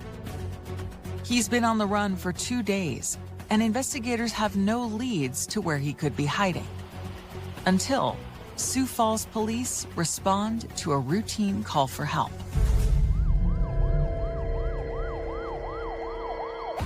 Local law enforcement were called to a report of an intoxicated person. They thought this was a call of a drunken, disorderly person who needed to go to detox. Police show up, and initially they don't know who they're speaking to because the man gives them a false name. He lied about who he was. Patrol officers didn't know going in that they were dealing with Josh LeClaire. But once the officers arrest him for creating a public disturbance, they discover his true identity. Homicide detectives rush to the station to interrogate him about Jamie's murder.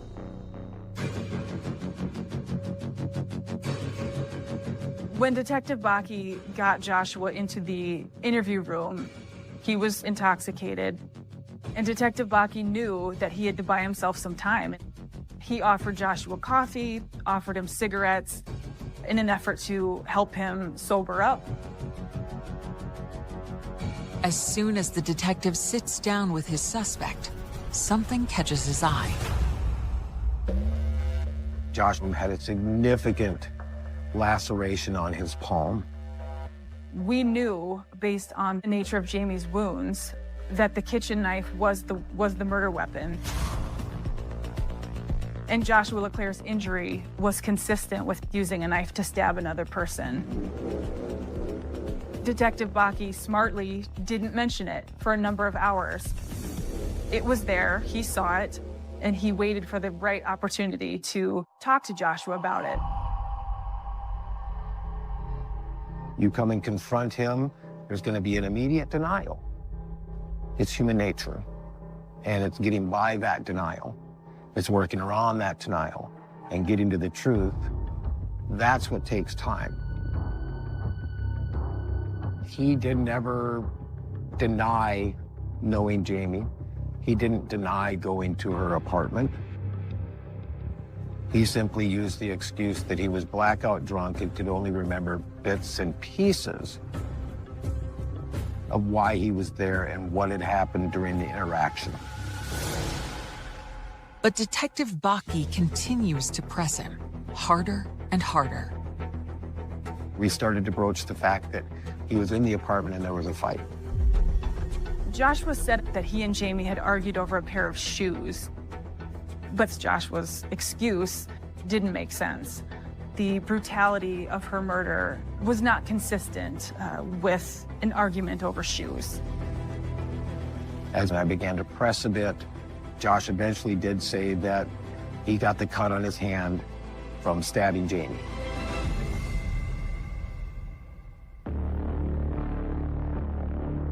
This was a confession. This meant, on top of all of the other evidence we had to that point, we had an admission: he is the killer. The evidence in this case, it was stacked. We had surveillance footage showing Joshua LeClaire had been to Jamie's apartment. We saw him on video throwing items of Jamie's into the ravine. We knew he had an injury to his hand, which could only have been caused by stabbing someone repeatedly and the knife sliding up his palm. We knew from Roscoe Poorbear that Joshua had the same sweatshirt we saw him wearing at Jamie's apartment, only when Roscoe saw it, it was bloody. And when the lab results come in, they show the blood on the sweatshirt matches both Joshua LeClaire and Jamie Wounded Arrow. All of that, along with Joshua's confession, left no doubt in anyone's mind that he was the killer. We don't know if Joshua panicked after he killed Jamie. He did some things which seem counterintuitive. He left the knife, he took her IDs, but left his blood. To a casual observer, someone who watches crime show TVs, they would question, why would the suspect do that? Well, the biggest factor, in my opinion, is that this person's never killed before. It doesn't make sense because it can't make sense. What we do know is that he did enough in his mind to try to avoid getting caught.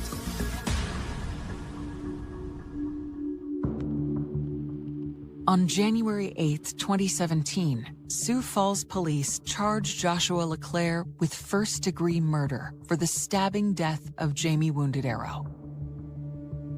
But even after a long interrogation, investigators still don't know his motive or what happened to Jamie in her final moments.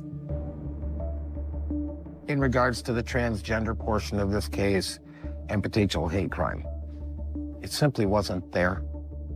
In my opinion, the brutality of the crime certainly indicated that Joshua knew Jamie and that he was motivated by some sense of hatred, even if not necessarily based on her status as a trans woman.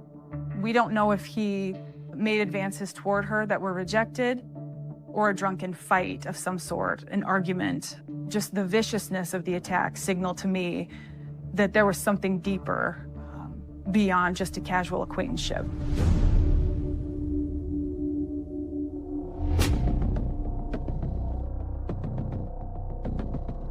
Faced with the overwhelming evidence against him, Joshua LeClaire pleads guilty.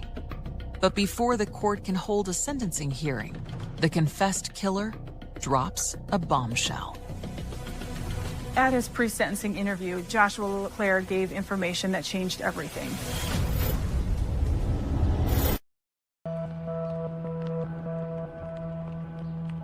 Joshua LeClaire has pleaded guilty to stabbing Jamie Wounded Arrow to death in her Sioux Falls apartment.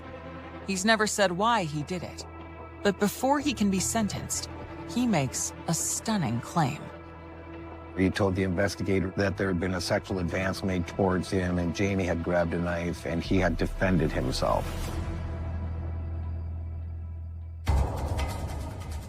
At first, he said there was an argument over shoes.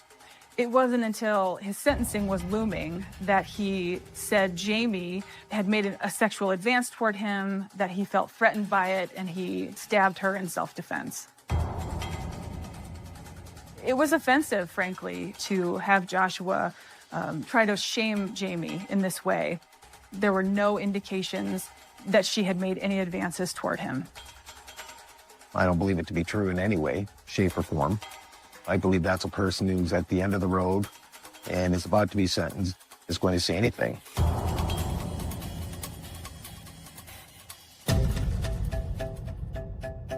The only person here who had defensive wounds to her hands and her forearms was Jamie, whereas Joshua had none of that.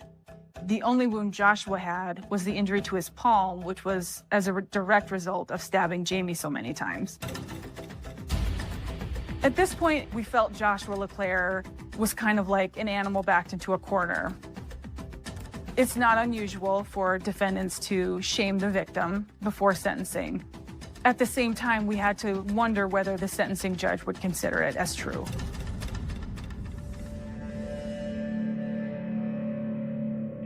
The answer comes on June 26, 2018, when Joshua LeClaire appears in court for his sentencing hearing. Joshua asked for a lenient sentence, but he spoke about Jamie in the abstract as if he didn't know her. He said something to the effect of, "No one deserves to be killed this way." When he was the one who did it, it showed a remarkable sense of selfishness and a lack of true remorse. I just remember being there, and I remember seeing him. And I just kind of looked over like this, and I remember it was like, it was real. When it's somebody that you love, it's anger, it's sadness, it's a lot of emotions. And in my statement there, I did mention that he should rot in prison too. The judge rejects the claim of self-defense and sentences 27-year-old Joshua LeClaire to 65 years in prison, making him an old man by the time he gets out. It is, for all intents and purposes, a life sentence for him. This individual that took our sister's life, our baby sister's life, he got, what was given to him. So that was a tough thing to do, to be sitting in front of that male who did that. I think I cried for, it felt like forever. For Jamie's loved ones, the outcome is bittersweet. They were overjoyed that justice had been done, in spite of what had been done to Jamie. But there was a sense of dissatisfaction in that Joshua never really told the whole story. And we'll probably never know the real reason he was there and what happened between them.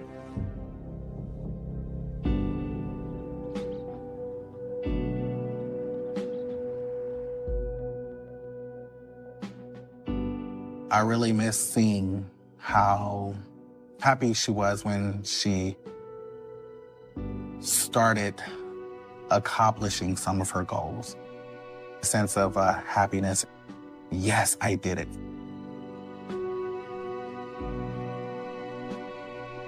There's a lot of what-ifs with Jamie's life being cut short and my mom having dementia. It wasn't just that one time that I had to break the story to her.